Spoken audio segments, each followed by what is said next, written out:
NYPD Inspector Paul Morrow.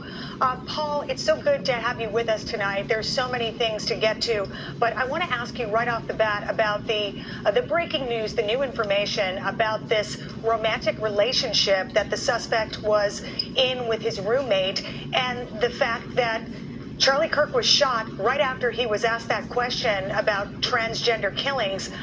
What can you make of this? It seems like it's too far beyond to be a coincidence. Well, it does. And in fact, let's remember that you don't need motive as an element for proving any crime. And certainly in this case, we're not going to use that. But that said, it's not necessary, but it is helpful.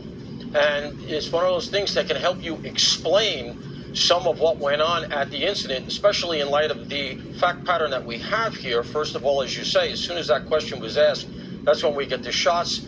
We also have the engravings on the shells, and that goes to somewhat of the same issue, potentially, to explain some of that sort of cryptic engraving that we saw. And then, of course, there's the fact that this is one of the issues that Charlie Kirk was well known to be engaged on. So while that's not going to be part of the actual prosecution in the sense that it's in the charging document or anything like that, it does add a patina overall in the case to help explain the evidence. And, of course, it could come in as part of sentencing. Paul, it's Alicia Cunha here. Thank you so much for answering all of our questions. So Utah does not allow for a traditional insanity defense in murder cases and a lot of other cases, and we may be getting a little ahead of ourselves here, but I'm just really curious about this because the state does allow for a mens rea model, which focuses on the mental state of the suspect and whatever intent they had at the time the murder occurred, and also can be used in assistance to the defense if they're trying to argue for a lesser murder count or charge. What can you tell us about that? I mean, what do you think about that idea, the possibility of it coming up?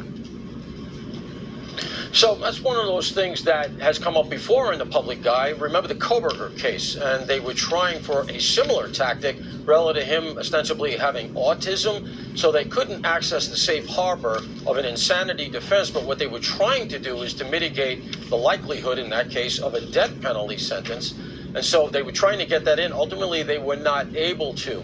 Yeah, we may be out ahead of ourselves here. We have to see, first of all, not only the rest of the evidence, but the trial has to take place. But let's remember something else.